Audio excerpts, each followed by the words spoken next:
Welcome back to Till All Are Done, the show where we take a look at one toy for every character in the Transformers universe.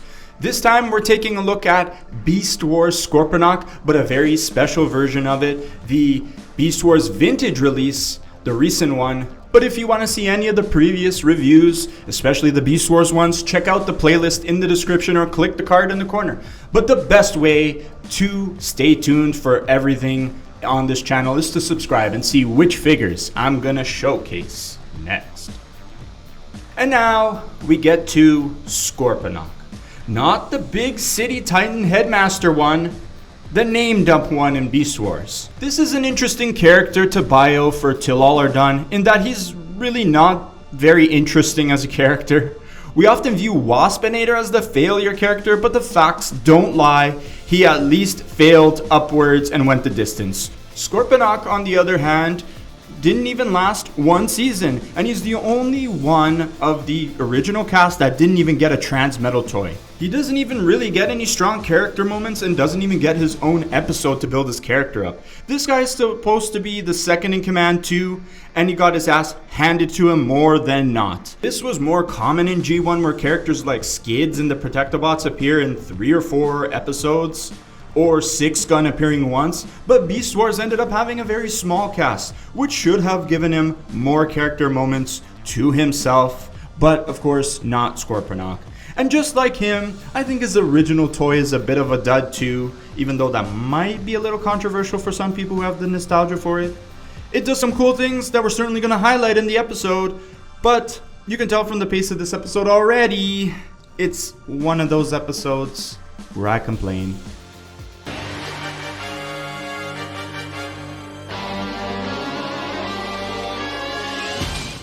We'll start in the alt mode because I think it's the best part of the package. Here we have Beast Wars Mega Class Scorponok in his alt mode, but he looks a little different than the original toy version that most of you remember and have in storage right now. Don't tell me you don't. It's in your storage. It's definitely not on your shelf.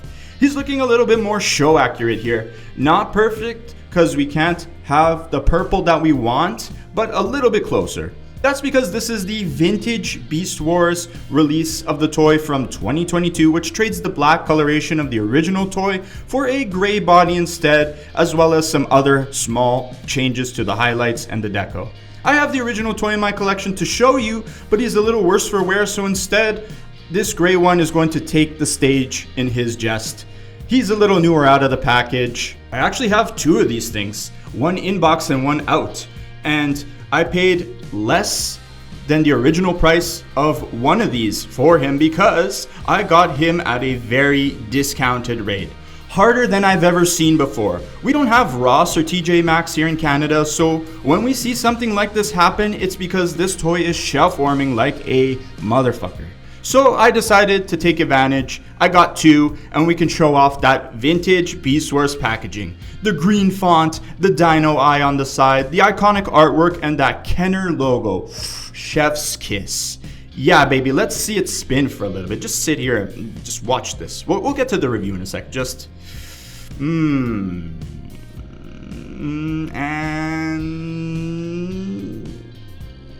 Okay, let's move on. That was some good shit right there.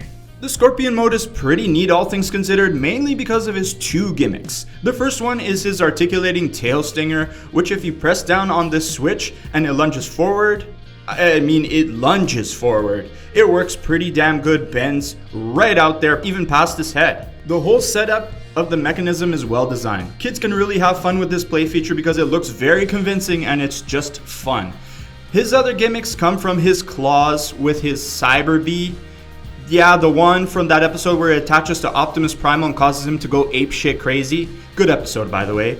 The Cyber Bee is pretty cool looking and nicely painted. It is honestly a fun gimmick, like the Tail Stinger, and really good playability.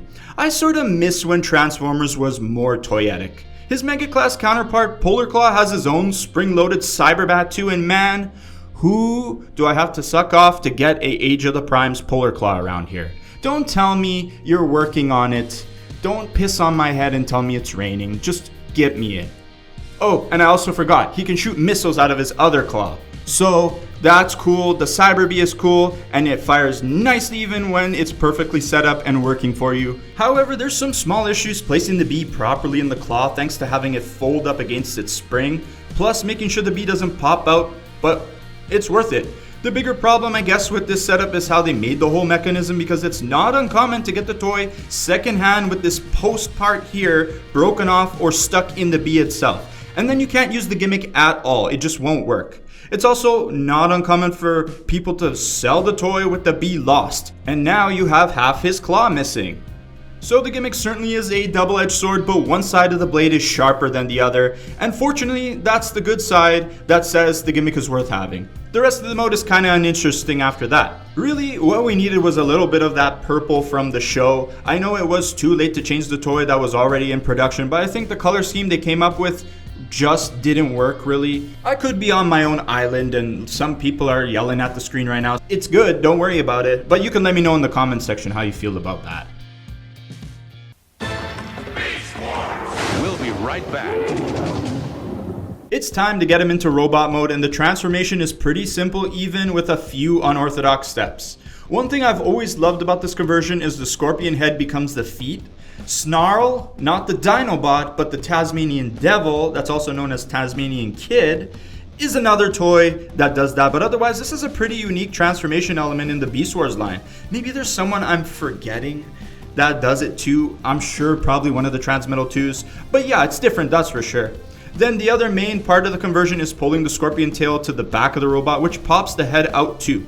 You unfortunately see how hollow the toy is in this step, but some of it gets filled in after you peg the head part to the port and wrap the bug legs around it. It's a very easy and simple conversion that yet again I don't feel one way or the other about. I just mostly like how the scorpion head / feet work. That's the highlight for me. Now we have Scorponok in his robot mode, and he looks alright. I've never been a big fan of the way he looks in toy, but I will say the mutant head is always charming. Let's get some positive energy going. Let's start that up first. I usually dislike or outright hate the mutant heads. Like Cheetor's is fine, it's whatever. Optimus is bad. I was neutral on this one, but I had a change of heart when they used it for the robot chicken skit. I swear to God, Scorponok has more personality in this one moment in this robot chicken skit than he does in all his scenes in Beast Wars. But yeah, since I saw the skit, I've come to appreciate the mutant head, and I know I've already mentioned this once already, but please humor me, please for one moment. Age of the Primes, Polar Claw. Then collab Transformers / Robot Chicken Panda Claw repaint. It'll look so good, I'm telling you. 2 hits of the mold right there. Plus, you can pack in the Soundwave Portal Potty mode. Come on. Okay, got it out of my system for good. And back to business. The regular head is inside the mutant head, which the halves are on slider joints, which is cool, but I also like the one in the show better. It's got that punchable chin, and the toy version just doesn't have that. Maybe put the mutant mask back on. Kidding. That's a bit of a nitpick and maybe mean, I know. I'm just shooting from the heart here. It's kind of how I feel about it. I've already talked about the other nitpicky stuff that holds true in this mode as well, like the paint apps. Another nitpick, I guess, is seeing these screw holes on the shoulders, which, if they really couldn't figure it out, had to be one side or the other. Pick your poison, really, I guess. Maybe it's better if it's here on the robot mode. There's lots of things like that that irritate me. I'm not going to go over all of them. But my biggest issue overall though is the fact that he's so top heavy, because the moment those ball joints start to get even a little bit loose, the toy absolutely can't stand up. You have the weight of the claws, stinger, and the torso all bearing down on these legs, and the legs are not necessarily skinny, but they're just not meaty enough to hold this guy up. My new one can stand up because he's pretty fresh out of the box, but look what became of my OG version. He's loose and wobbly like he has stage fright. I'm gonna need to get a drink in him to loosen him up. A shot of floor pledge, really. And that's something I've been saying a lot for the older Beast Wars toys over the amount of reviews I've been doing. As great as ball joints are, they become an issue when the toys get older and they get loose. I'm not saying every hinge / peg toy is safe, because Legacy and Age of the Primes toys have some loose ass joints, out of the box even, but it is better and it's better designed nowadays. At least all the gimmicks that these legs are supporting still work in this mode. You can still use the stinger, can still shoot the B, as long as you don't break the certain tab there. That's fun. But other than that, I kind of feel empty on this toy again. The gimmicks are right up my alley, and I tend to favor toyetic toys, but it's a great example of how you need the toy to still be well-rounded. Maybe the articulation is the last bastion to impress me for this guy.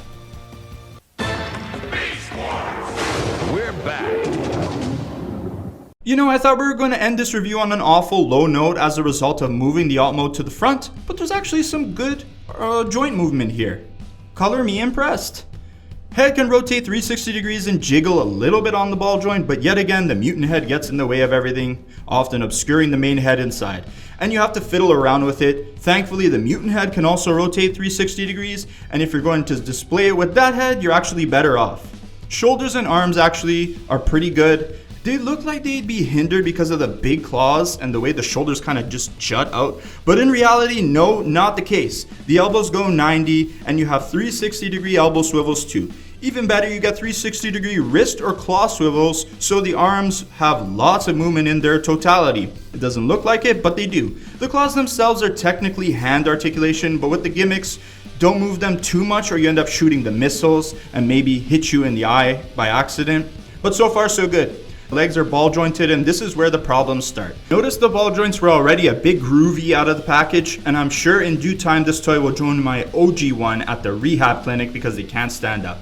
The gimmicks are always welcome in my books, but they prove to be too heavy with the QC issues potentially out of the box. Especially with mold degradation, I'm pretty sure this is the same mold as back in the day. But on the plus side, the legs will go where you want until you hit something. You can kick up to his head or tap his own ass if you include the knee bends, in which they go 90 degrees no problem. If only he wasn't so top heavy, a lot of this articulation wouldn't have gone wasted here. Also, the joints need to be tighter, but ignoring those things, articulation is good. The pure movements themselves is good. Home remedies and ways to modify some of these faults will greatly help you here, and you'll actually be able to use this pretty great articulation. We're back. One of the first Mega Class toys that pioneered what we know as Voyagers, and he's kind of bonk in my opinion. I wish I had the nostalgia to carry me through, but I just find myself unimpressed and apathetic on this toy. Even with really cool gimmicks and a new deco that brings it closer to the show, I still kind of think this is just a 2 out of 5 stars kind of toy. And I love toyetic ass toys and cartoon accuracy. There's too many downsides to this guy, like hollowness and weight distribution, just to name a few. Not enough upsides, although I do like the Scorpion mode quite a bit, and articulation as well. That's the way I'm going to display him, is the Scorpion mode on the shelf. Every time I bump the shelf, this asshole likes to fall, so yeah, I have to do it that way. I wish I liked this toy more, and I wish I liked this character more, but not everybody can be a winner out of a main cast of 10 characters. They got 9 out of the 10 characters, so that's a pretty great job in my books. Not you, Scorponok, the writers. Okay, I gotta stop being so damn mean. What's wrong with me? I've put 3 toys 2 out of 5 in a row. That's it for this episode, and there is no way I can be mean to the last Maximo we have to cover in the first episode of Beast Wars. Well, technically Predacon turned Maximo, and that completely gives it away who it is. But subscribe to catch that episode when it drops and see which toy I'm going to cover in that spotlight. Most of all, thank you for spending some of your precious time here on the JR Magnus channel, and peace out.